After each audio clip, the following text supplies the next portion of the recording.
Good morning students. बेटा आज हम चैप्टर 16 स्टार्ट कर रहे हैं। चैप्टर 16 हमारा है सुभाषितानी, अर्थ होता है अच्छे वचन या अच्छी बातें। तो इसमें श्लोक हैं, जीवन में काम आने योग्य बातें हैं, तो आप सभी ध्यान से सुनेंगे। हमारा पहला श्लोक है, विपदि धैर्यम अभ्युदय क्षमा सदसी वाक्पटुता युद्धि विक्रमः यशसी च अभिरुचि वैष्णव श्रुतौ प्रकृति सिद्धम इदम ही महात्मनाम।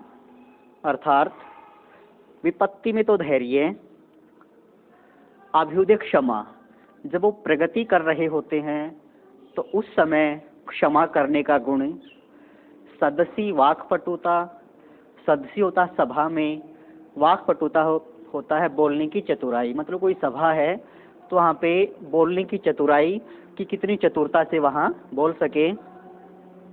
युद्धि विक्रमः, युद्ध हो जाए तो विक्रम मतलब पराक्रम दिखाना, अपना शौर्य दिखाना।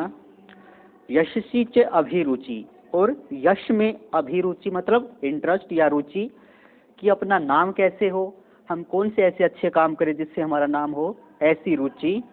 वैष्णव श्रुतौ, वैष्णव का यहाँ अर्थ होगा आदत, और श्रुतौ वेद, वेद पढ़ने की आदत। प्रकृति सिद्धम ही महात्मा नाम, महात्मा नाम मतलब महात्मा लोगों में ये सभी गुण प्रकृति सिद्ध होते हैं। प्रकृति सिद्ध का अर्थ होता है कि उनको ये गुण सिखाने नहीं पड़ते, बल्कि खुद ब खुद उनके अंदर ये गुण होते हैं। ठीक है, तो हमारे पहला श्लोक था। दूसरा श्लोक देखें, अभिवादनशीलस्य नित्यं वृद्धोपसेविनः चत्वारि तस्य वर्धन्ते आयुर्विद्या यशोबलम। अभिवादनशीलस्य अर्थात अभिवादन करने का जिसका स्वभाव है, जो अभिवादन करता है, सबका आदर सम्मान सत्कार करता है, नित्यम हर रोज, वृद्धोपसेविनः वृद्धों की, बड़े बूढ़ों की, बुजुर्गों की, सेविनः सेवा करता है, और जो हर रोज बड़े बूढ़ों की सेवा करता है। चत्वारि तस्य वर्धन्ते, चत्वारि होता है चार, तस्य होता है उसके, वर्धन्ते बढ़ जाते हैं, तो उसकी चार चीजें बढ़ जाती हैं। आयुर्विद्या, आयु और विद्या, यशो बलम, यश और बल। तो ठीक है, ये चार चीजें किस किस की बढ़ती हैं, कि जो हमेशा बड़े बूढ़ों की सेवा करता है और जो हमेशा सबका आदर सम्मान करता है। तो हमें ऐसा बनना चाहिए। नेक्स्ट है, नारिकेल समाकारः दृश्यन्ते ही सज्जनः, दृश्यन्ते अपि ही सज्जनः अन्ये बद्रिकाकारः बहिरेव मनोहरः। नारिकेल समाकारः अर्थात नारियल के समान होते हैं, दृश्यन्ते दिखाई देते हैं, ही सज्जनः सज्जन। इसकी पहली लाइन की हिंदी होगी कि जो सज्जन व्यक्ति होते हैं वो नारियल के समान दिखाई देते हैं।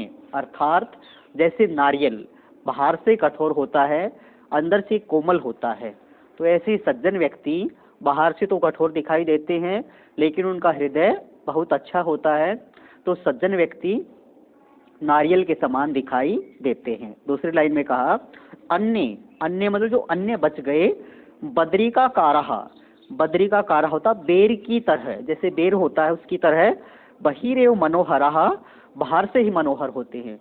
जैसे जो बेर होता है वो बाहर से मनोहर सुंदर होता है देखने में, लेकिन जब उसको खाते हैं तो उसके अंदर बड़ी कठोर गुठली होती है। ठीक है, तो जो सज्जन व्यक्ति होते हों तो बताए नारियल के समान, और जो अन्य बच गए वो बताए बेर के समान, कि बाहर से तो अच्छे दिखेंगे लेकिन अंदर से बड़े कठोर होते हैं। तो हमें नारियल के समान होना चाहिए, बाहर से कठोर लेकिन हमारा हृदय साफ होना चाहिए। नेक्स्ट श्लोक है, वरम एको गुणी पुत्रो न चे मूर्ख स्थान्यपि एकश्चंद्र तमोहंति न चे तारा गणो अपि। अर्थात वरम एको गुणी पुत्रो, वरम होता श्रेष्ठ, एको एक, गुणी गुणवान पुत्रो बेटा, कि गुणवान पुत्र एक ही श्रेष्ठ है। अगर एक पुत्र है वो गुणवान है तो काफी है एक ही।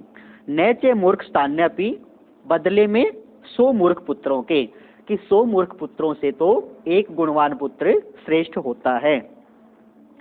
एकश्चंद्र तमोहंति, जैसे एक ही चंद्रमा अंधकार को हंती मार देता है या हरण कर लेता है। नैचे तारा गणों अपि, तारों का समूह मिलकर भी ये नहीं कर सकता। तो इसलिए उदाहरण हमने इसमें तारों का दिया कि जैसे तारे अनगिनत होते हैं आकाश के अंदर, लेकिन वो अंधकार का कुछ नहीं बिगाड़ पाते, एक अकेला चंद्रमा उसको हरण कर लेता है। ऐसे गुणवान पुत्र एक ही काफी है। ठीक है, नेक्स्ट श्लोक हमारा, ऋण कर्ता पिता शत्रुर्माता च व्यभिचारिणी, भार्या रूपवती शत्रु, पुत्र शत्रु अपंडितः। अर्थात ऋण कर्ता पिता होता है कि ऐसा पिता जो कर्जवान बना दे, जो अपनी गलत आदतों की वजह से संतान को कर्जवान बना दे, ऐसा पिता।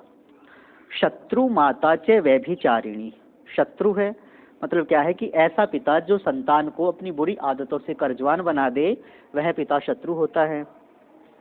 माता च व्यभिचारिणी, और व्यभिचारिणी का अर्थ होता है यहाँ पर चरित्रहीन।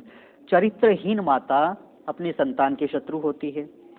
भार्या रूपवती शत्रु, और किसी की पत्नी काफी सुंदर आ जाए, रूपवान आ जाए, अगर वो चरित्रहीन हो तो भी शत्रु होती है। पुत्र है शत्रु अपंडित है, और अपंडित होता मूर्ख, और मूर्ख बेटा भी शत्रु होता है। ठीक है, नेक्स्ट श्लोक हमारा, शसीना शोभते रात्रि, शसीना होता चंद्रमा से, शोभते सुंदर लगती है, रात्रि रात की, रात जो है उस चंद्रमा से सुशोभित होती है।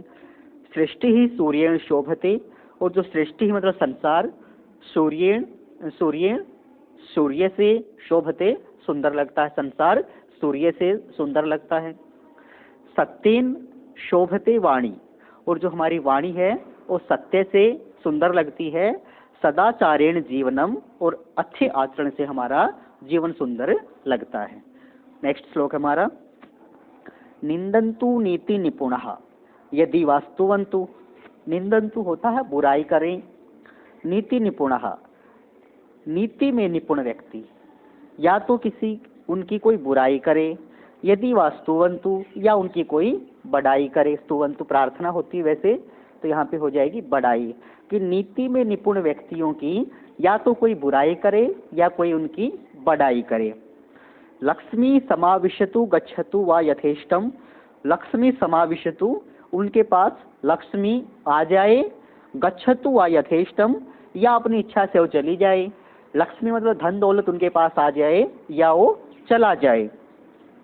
अद्येव वा मरणमस्तु, उनकी मृत्यु अद्य एव आज ही हो जाए, युगांतरे वा या वे युगो युगों तक जीवित रहें, आज ही मर जाएं या युगो युगों तक जीवित रहें।